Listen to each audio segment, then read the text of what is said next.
coach with me for a moment. It's Wednesday, 6 p.m. at Bryan Coyle Community Center in Cedar Riverside Community. A team of girls, many dressed in long dresses, traditional beautiful headscarves, and wearing their tennis shoes, joined me in the court to run, jump, and play.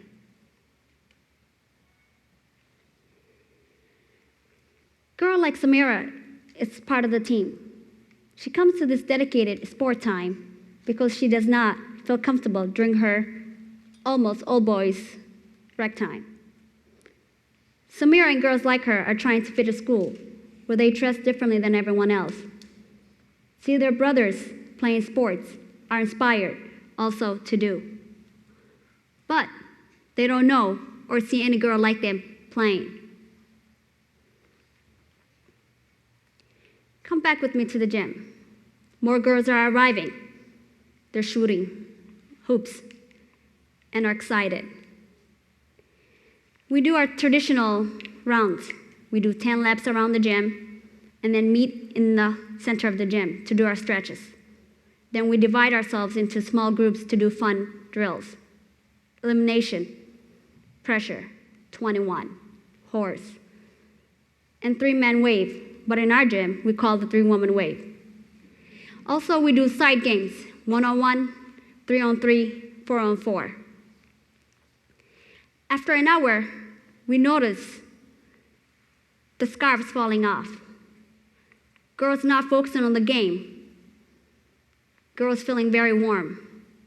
But thankfully, this is a 2 hours girls-only gym that they can feel comfortable taking off their scarves and continue to retain their modesty, community respect, and traditions. Muslim women and girls cover up for religious reasons. If you ask a Muslim woman why she dresses the way she dresses, you'll get a variety of answers from self-respect. It's a choice I made. They want to be treated like everyone else. They want people to be judged them for who they are, their characters, their values, and not how they look or dress. In the Islamic faith, modesty is humble inside and out. However, there's a bigger issue of when the girls are not in this space that they feel comfortable playing, running, and jumping. They're not competing in their school teams. They're not participating in their PE classes.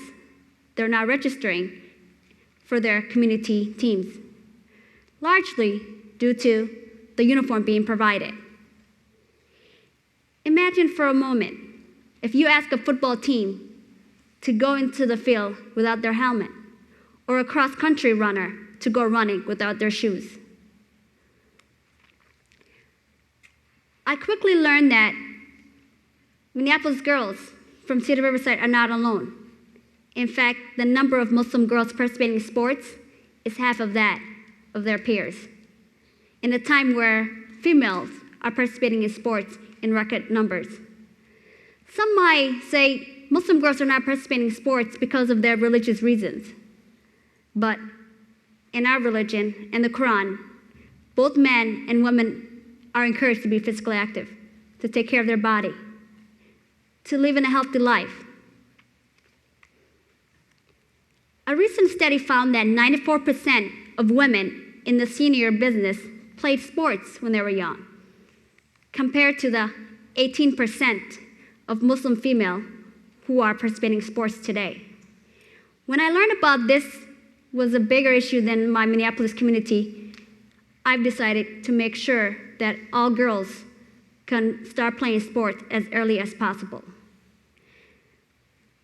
A recent research has found that was done on Muslim East African girls in the Twin Cities that the first barriers to play is access to physical activity.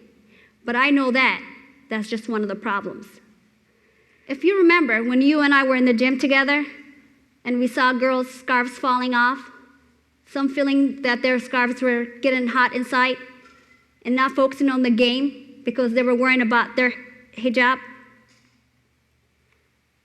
As a coach, that really got me into saying, this is not fair. We have to find a solution for this and make these girls play freely and be proud of who they are.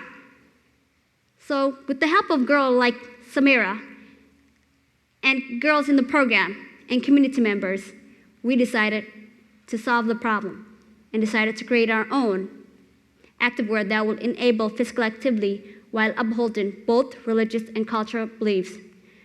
So what we did, we brainstormed. The girls were the center of this. They helped with the design process. They helped test over 80 different fabrics. They helped draw.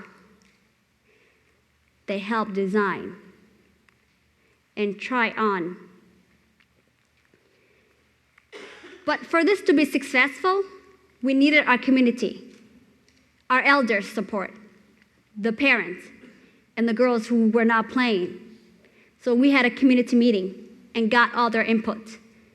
One theme that came back for both the parents and the elders were, we want to make sure that the girls, what they're creating is something that is culture appropriate, religious appropriate, that they do not forget about their culture, that they're proud of who they are, that when they're playing, they're not worrying about anything else.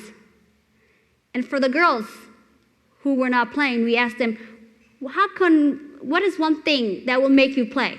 And they say, well, we want something that's comfortable and that's safe. So with all the ideas together, what we did was we came back and decided together to design 3 different of sport hijabs that would meet each girl, whichever level of modesty she's at. So we create, and again, create it, and again, create it. We prototyped. We ran, jumped, and played. But even though girls were having access to space to be physically active and created their own activewear that they can be physically active and enable them, we knew there was still one problem. Role models. Barriers are being broken at the highest levels. International organizations are lifting bans on headwear. Muslim women can compete wearing their hijabs and scarves. This was a big deal. Role models are emerging. We had our first Muslim female who competed for the Olympic, and we're hoping to see more. We want to see girls compete in their schools, in all professional levels, and see more girls in the Olympic. And we know that the time is right now, because we believe all girls deserve to play. So we got the community involved, we got the girls exciting. We said, what can we call this movement? So one day we came together at the gym that it all started and had a conversation with the girls and said, what is something, a name that means something to you, that you're proud of? Each girl wrote a name. We asked what it meant. There's one name coming back again and again. A woman who was known for being courageous and standing against injustice. A woman all girls, when they were young, looked up to and wanted to be. A woman that was their hero. Her name was Asia. So we decided to call our movement Asia. We believe sports set girls up for success, from establishing a healthy lifestyle to academic performance. We believe all girls should be equipped and develop self-confidence and leadership skills. If you believe, channel your inner coach and let's create. Help us lift barriers so girls like Samira can play sports proudly and play not worrying about her clothes.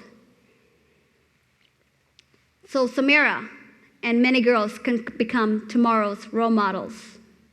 Thank you.